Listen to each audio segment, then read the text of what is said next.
Good evening and welcome to the channel's studios here in London with your international news around the world in 5.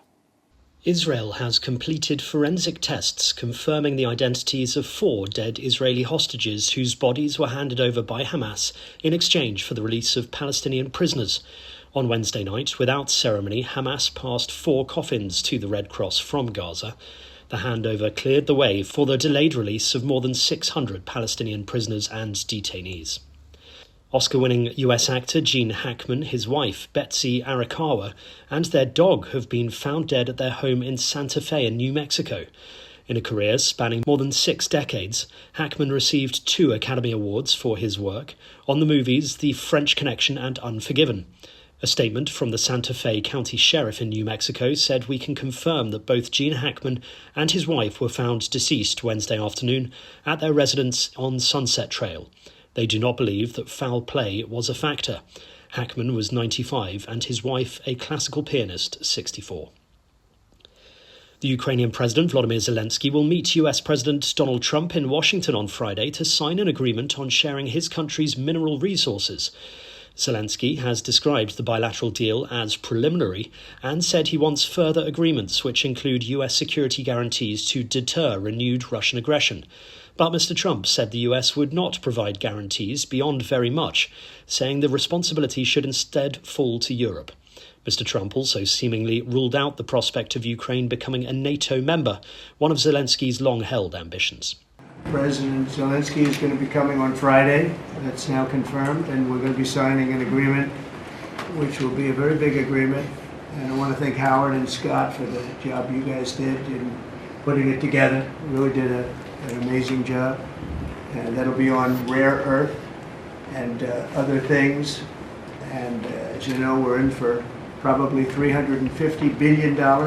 Europe is in for $100 billion.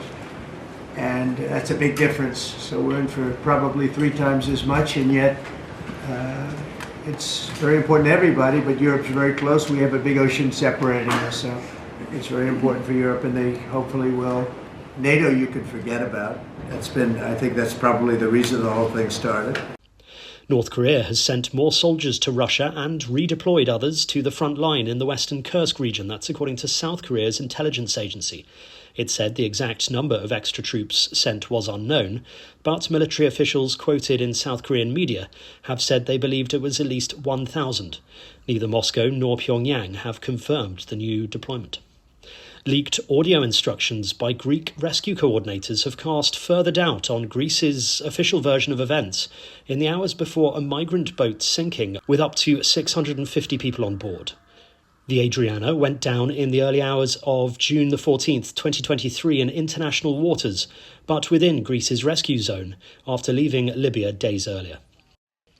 At least 40 Uyghurs have been deported to China, the Thai authorities have confirmed, despite warnings from rights groups that they face possible torture and even death.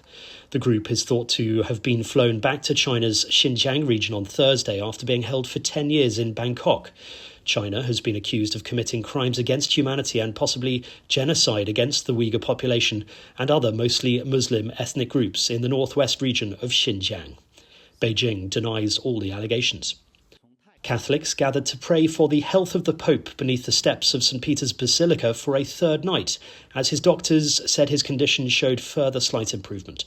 Cardinal Giovanni Battisteri led the prayers. Nuns dangling rosary beads, tourists and student priests were among those who joined the gentle incantation of the rosary in the Vatican. The nightly gatherings began on Monday after the 88-year-old's health took a dramatic dip at the weekend. And King Mohammed VI has asked Moroccans to abstain from performing the Muslim rite of slaughtering sheep during Eid al-Adha this year due to a sharp drop in the country's herd. The shortages are blamed on 7 years of drought.